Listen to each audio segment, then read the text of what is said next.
Here I've got ZOPO Speed 7 and let me show you how to change the font size on the following device.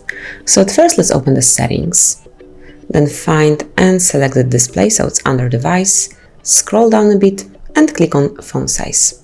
Here you can select the size that you would like to have, so you can pick small, normal, large or huge. So let me show you the last option.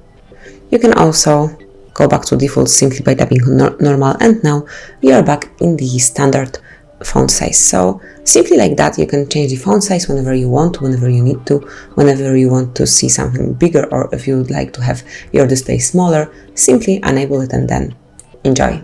So that's it. Thank you for watching. Please subscribe our channel and leave the thumbs up.